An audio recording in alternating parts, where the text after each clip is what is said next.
Okay guys, so I thought today I would show replacing the UMD casing around the PSP game.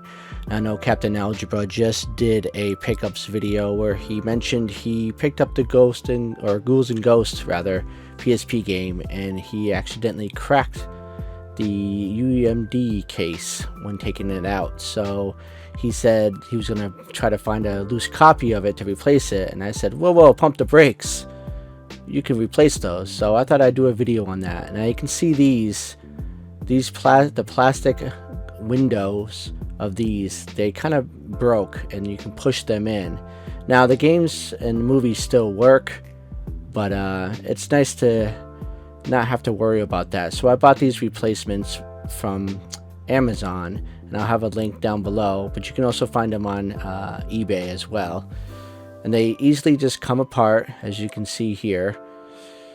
Just be a little bit careful because it is plastic, but they come apart very easily.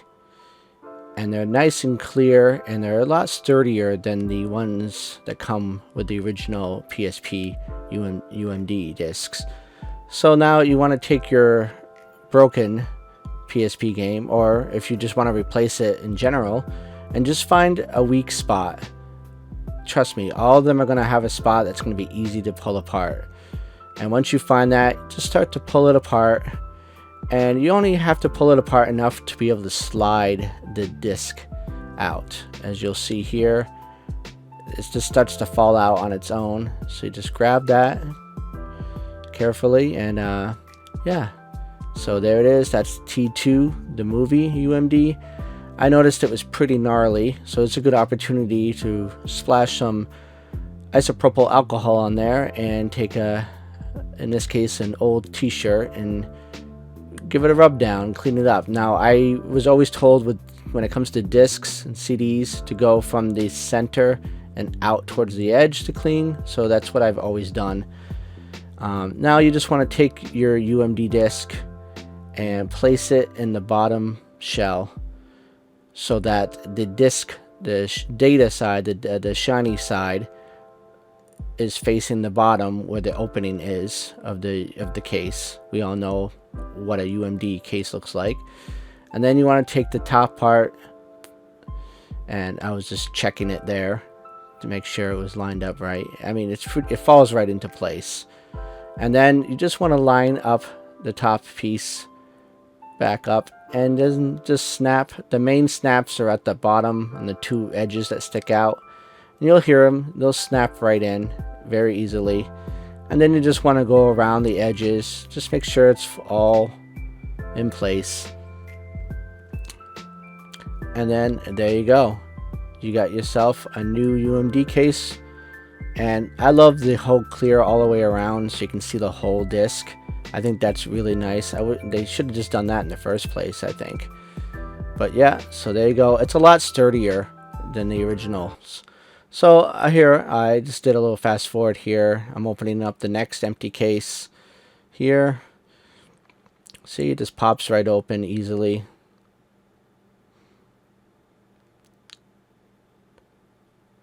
Took me a second to get one corner off there. The more you do these, the quicker it becomes. I mean, I did these 3 in like 5 minutes or so. So here we have G.I. Joe, The Rise of Cobra.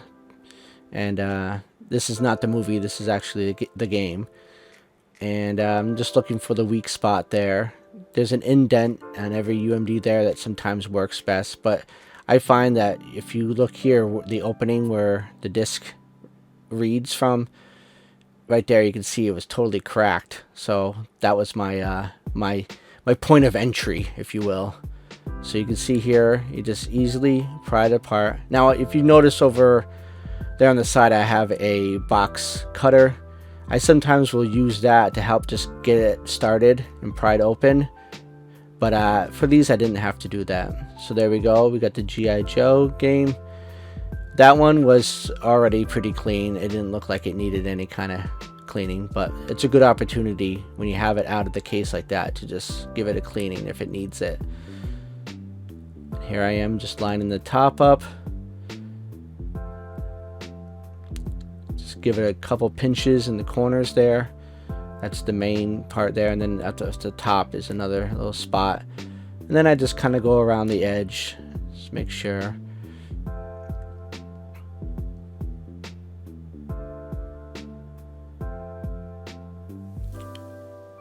There we go. G.I. Joe is ready to play.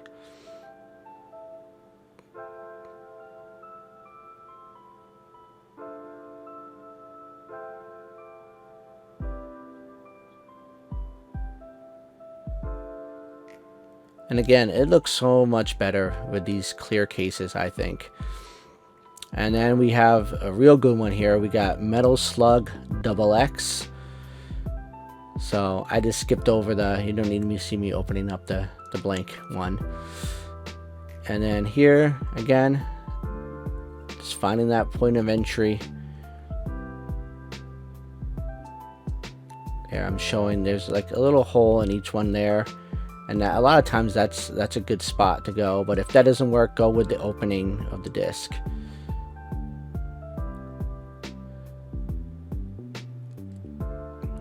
And before, like I said, the box cutter can help a little bit to just get it pried open a little bit, but I wouldn't rely on the box cutter totally just to get it started, because you don't want to accidentally scratch the surface of the disc.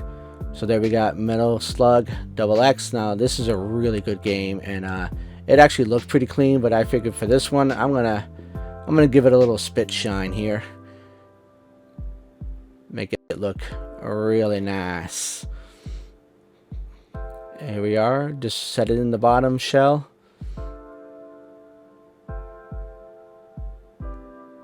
and snap the back tabs down, and work your way around till it's completely seated. And you'll know it. It makes a little click sound. And there you go. Metal Slug XX. Ready to play. So there's 3. I did those in like 5 minutes. And now we'll show you how they work. So here I am putting it in wrong. Hello. There we go. And yeah.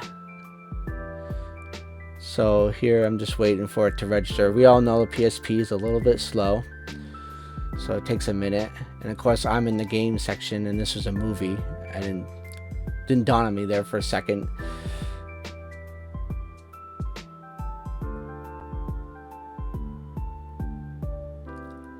I'm just waiting for it to load. Here we go. Terminator 2 Judgment Day. What a fantastic movie. I think we all can agree with that. And I just play a little bit of it here. I fast forward a little bit of it, and skip a few scenes just so you can really see it working good. Right up to the menu, hit play. Sorry for the reflection of that. And just so you know, this is a 2000 model PSP. It's actually the Star Wars Battlefront edition. You don't see the back, but there's a Darth Vader silhouette on the back of it. It's my favorite PSP I have. I have the original 1000 model when it first came out. I still have that one. But this one is just so great. Being able to use a component cable and their HDMI cable to play on the TV is awesome too. I had to get to this scene at least. We had to see our man, our boy, Arnold, looking fantastic in his leather biker suit. I need your boots, your clothes, and your motorcycle. Here, I just did a quick fast forward. Didn't show you putting the disc in, but this is the G.I. Joe game. Just wanted to show that it's working great. And to be honest, they all worked beforehand, even with the cracked UMD case, but I just wanted to make sure that these games and the movie stayed pristine. So I always change them out whenever they crack, or I happen to get one that's cracked.